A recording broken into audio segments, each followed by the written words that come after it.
नाज़रीन आदाब, yes India में आपका खैर मकदम है। इस वक्त एक ख़ास रिपोर्ट आपके लिए लेकर आए हैं। दरअसल मामला यह है कि हुबली दरगाह डिमोलिशन मामले को लेकर पहले ही दिन से हम मुसलसल इस पर ख़बरें बना रहे हैं। आप तक सारी रिपोर्ट पहुंचाने का काम हमने किया है, अपनी जानिब से कोशिश हमने की है। फिर उसके बाद दरगाह जब ढाए गए तो वहाँ के मज़ारात, जो 3 मज़ारात हैं, उसको मुंतकिल करने की बात जब सामने आई तो हमने वहाँ से सैयद ताजुद्दीन कादरी साहब से हमने बराह रास्त कॉल पर बात करके तफसीलात हासिल की। और तो जब उन्होंने तफसीलात पेश किए तो कॉल रिकॉर्डिंग के साथ वो रिपोर्ट जब हमने पेश की तो अकीदतमंद जो हजरात हैं उनको उसमें कुछ गलत बातें लगी। वो उसको लेकर काफ़ी हंगामा करने लगे। यस इंडिया को लेकर ट्रोल करने का काम किया जाता रहा। यस इंडिया को धमकियां दी जाती रहीं, अलग अलग किस्म के मैसेजेस आए। कल रात भर उस पर कई मैसेजेस लिखते रहे, गालियां दी गई, बुरा भला कहा गया, मसलक के इख्तलाफात का मुजाहरा किया गया। फिर मैसेजेस पर कुछ हजरात ने मैसेजेस पेश किए। खैर मुसलसल हमें उस ख़बर को लेकर ट्रोल करने की कोशिश की गई। हम इस बात से नाराज़ बिल्कुल नहीं हैं। इस तरह का कन्फ्यूज़न अक्सर होते रहता है और हो सकता है आपको कुछ कन्फ्यूज़न हुआ होगा। लेकिन यहाँ पर बात यह है कि जब आपको उस रिपोर्ट से कुछ कन्फ्यूज़न हुआ है तो आप बराह रास्त रब्ता करें, बात करें, क्योंकि वहाँ पर यह भी धमकी दी गई कि यस इंडिया को बंद किया जाएगा, हमसे रिपोर्ट करेंगे, इस चैनल को बंद कर देना चाहिए। अजीब लगता है कि एक तो कौम गोदी मीडिया से परेशान है, एक आध चैनल्स पूरी रियासत में हम जैसे कुछ लोग कोशिश कर रहे हैं कुछ उर्दू चैनल्स चलाकर अपने कौम व मिलत के मसाइल उनके सामने रखने की, हुकूमत से के ख़िलाफ़ अपने कौम व मिलत के मसाइल को लेकर आवाज़ उठाने की हम कोशिश कर रहे हैं। वैसे यहाँ पर इस तरह की बात है कि चैनल को बंद कर देना चाहिए, यही हो सकता है, यही उम्मीदें भी हमें आपसे हैं कि आप चैनल भले ही खोल नहीं सकते, चैनल चला नहीं सकते, लेकिन जो चैनल्स चल रहे हैं ऐसे छोटी मोटी वारदातों को लेकर आप चैनल बंद करने की धमकियां दे सकते हो, चैनल बंद कर सकते हो।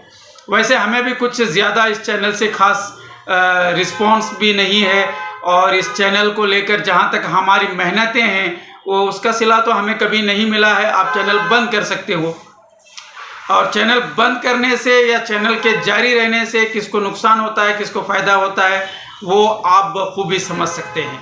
खैर आपने अपने गुस्से का मुजाहरा अलग अलग अंदाज से किया है, लेकिन बात दरअसल ये है कि चैनल को बंद करने की बात कर रहे हैं आप, चैनल को ट्रोल कर रहे हैं, गालियां दे रहे हैं, बुरा भला कह रहे हैं, लेकिन चैनल वालों ने तो कुछ कहा ही नहीं।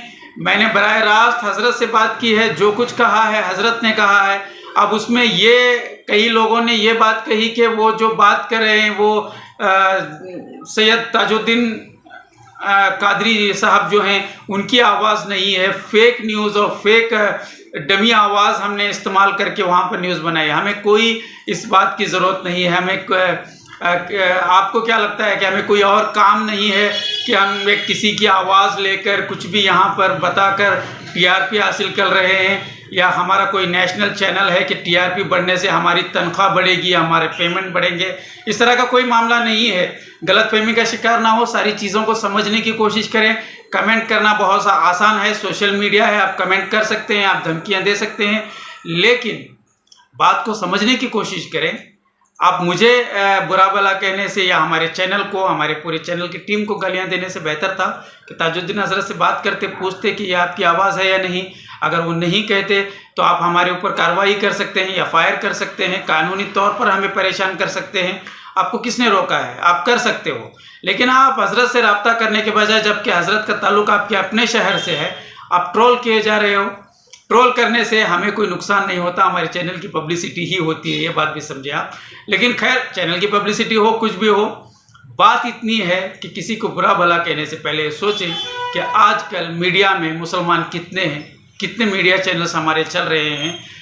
ऐसे में आप हमारे अपने छोटी छोटी बातों को लेकर इस तरह की परेशान करेंगे तो अब तक हमने जो मेहनत की, अब तक जो हमने कम्युनिटी के लिए, कौम के लिए जो खिदमत अंजाम दिए, जो कोशिशें की, उसको उन सारी कोशिशों को, उन सारी मेहनतों को बालाए ताक रख कर एक मामले को लेकर आप गालियां भी देंगे, आप चैनल बंद करने की बात करेंगे, ये कहीं ना कहीं मुनासिब नहीं है।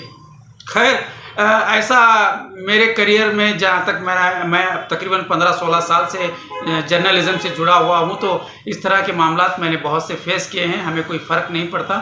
लेकिन आपको जिस तरह का कन्फ्यूज़न है, इस कन्फ्यूज़न को दूर करने के लिए मैंने बराह रास्त हज़रत को वीडियो कॉल की।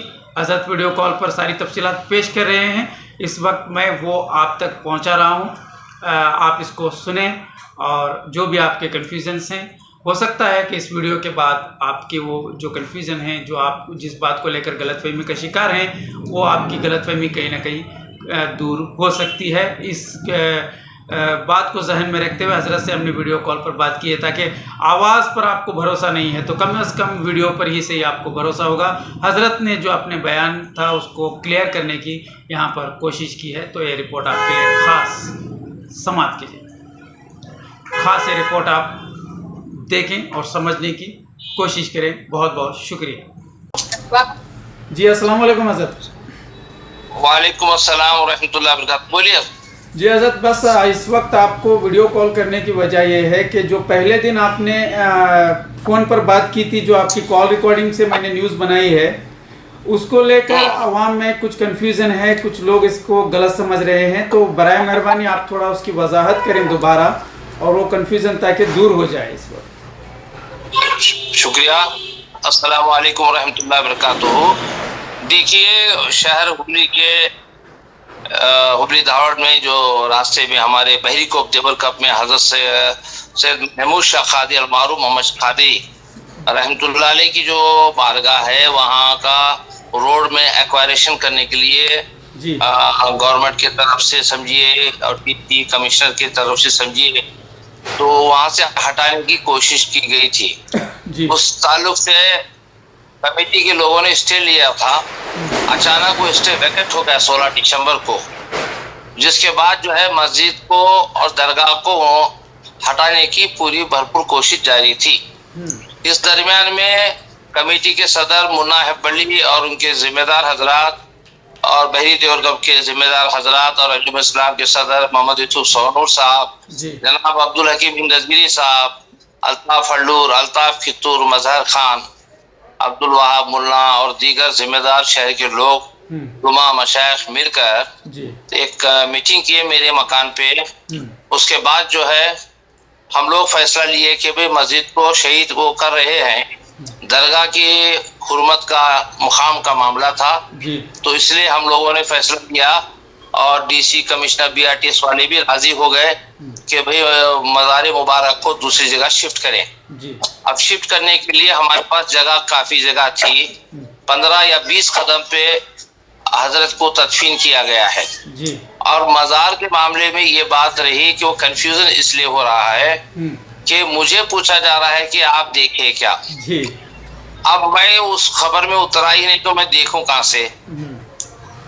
अब जो मामला था जद्दे खाकी जिस मज़ार मुबारक में थी, वो उठाने वाले लेको चलने वाले कुछ अहबाबों ने लेके चला, मैं वहीं था। मुझे ही जिम्मेदारी दी गई थी कि वहाँ ठहर कर पूरे इंतजाम करें। और शासक कमेटी के लोग थे, अंजुमन इस्लाम के लोग थे, कई जिम्मेदार लीडर हजरात, आशिकाने औलिया जमा थे। तमाम लोगों ने मिलकर ये हजरत की जो लाश मुबारक बोलिए वहाँ से लेकर वहाँ तदफीन किया गया दोबारा। उसके बाद फातिहा खानी होगी, फिर उसके बाद हम लोग वहाँ से निकल गए। तो बड़ा आसानी से हमारा मसला हल हुआ है। और बिल्कुल हजरत की पहले जो मज़ार थी वहाँ से 15 या 20 कदम पे ही तदफीन अमल में आई है। जी, तो पूरे एहतमाम के साथ, पूरे एहतराम के साथ इस कार्रवाई को अंजाम दी गई। बिल्कुल बिल्कुल बिल्कुल, कोई दो राय नहीं। अल्लाह का करम है कि भाई बिल्कुल एहतराम के साथ वो काम किया गया। और इस ताल्लुक से वजाहत मैं खुद भी करना चाह रहा हूँ कि लोग जो है कंफ्यूजन में आ रहे हैं। बेहतर है कि आप दोबारा मुझे कॉल किए, उसका शुक्रिया। और इसकी वजह यह है कि भाई मेरे बोलने में और उनके सुनने में फर्क हो रहा है। इसलिए आप मुझे सवाल कर रहे हैं, उसका मैं आसानी से जवाब दे पाया। कहना वही है, बस अल्फाज की हेरा फेरी से लोग कंफ्यूज हो रहे हैं इसमें। हाँ बिल्कुल, वो लोगों को, अवाम को कंफ्यूज होने की जरूरत नहीं है। हाँ। जो भी हजरत की चीज वहां से मिली है, हाँ हाँ, तो सभी चीजों को भी उसमें डाला गया है, क्योंकि वहां का एक जर्रा भी जो है कहीं खदमों में दूसरी जगह ना जाए, उसका भी ख्याल किया ख्याल गया। किया गया है, माशाल्लाह जी। ठीक है, बहुत बहुत शुक्रिया आपका। जी हजरत, तो मस्जिद के ताल्लुक से एक सवाल ये था कि वहाँ जो मस्जिद ढाई गई है, अब नई मस्जिद बनाई जाएगी उसी जगह पर?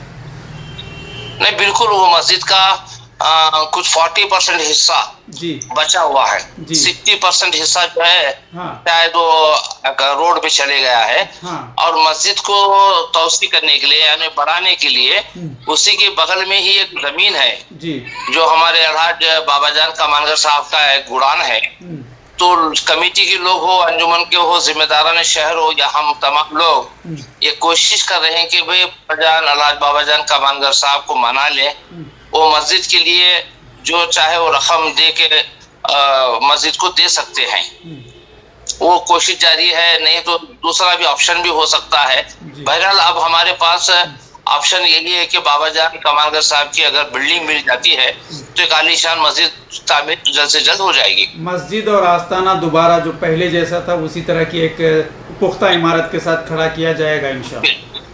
बिल्कुल बिल्कुल, जरूर जरूर। जी हज़रत, आप जो मेहनत कर रहे हैं, आपकी जो पूरी टीम और जो भी अहबाब वहाँ पर इस वक्त इस कार्रवाई को अंजाम देने में अपनी खिदमत पेश किए और पेश कर रहे हैं, अल्लाह इसे मज़ीद कामयाबी दे।